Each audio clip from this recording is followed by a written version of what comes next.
Welcome to a journey into spiritual warfare, where we explore the unseen battles waged not just in the heavens, but within our hearts and minds. Today, we turn to sacred scriptures and texts to understand the timeless conflict between the flesh and the spirit. The Apostle Paul captures the essence of this struggle in Romans 7:18-23. For I know that in me, that is, in my flesh, dwelleth no good thing.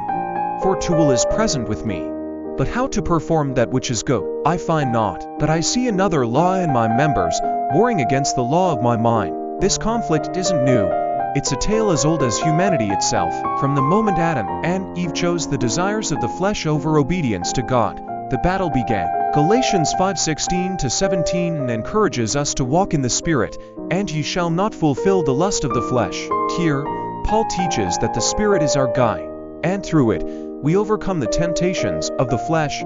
The book of Jubilees echoes this theme. In Jubilees 10, we find Noah praying against the spirits that lead humanity into sin. This shows us the power of prayer and reliance on God in our spiritual battles.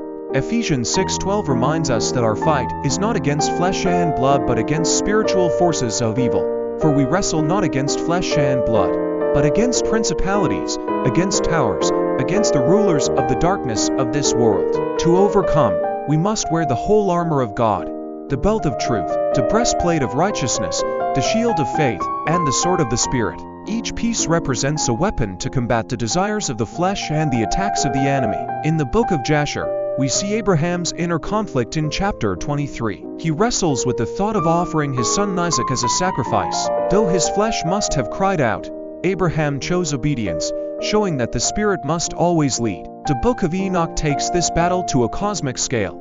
In 1 Enoch 15:8-10, the spirits of fallen giants bring destruction upon the earth. Yet, Enoch reminds us that God's righteous judgment prevails over fleshly corruption. In 2 Corinthians 10:3-5, we are told, "For though we walk in the flesh, we do not war after the flesh. The weapons of our warfare are not carnal, but mighty through God to the pulling down of strongholds." This victory isn't by our strength but by God's. The Testament of Benjamin reminds us, the sinner is burned up by his own conscience and cannot overcome the law of the flesh without God's aid. We must rely on faith, prayer, and God's Spirit to emerge victorious. The battle of the flesh is not one we face alone. With God's Spirit as our guide, prayer as our weapon, and faith as our shield, we will overcome.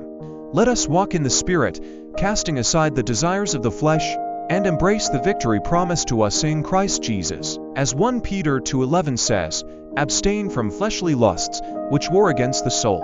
Let's fight this good fight and claim the promise of eternal peace.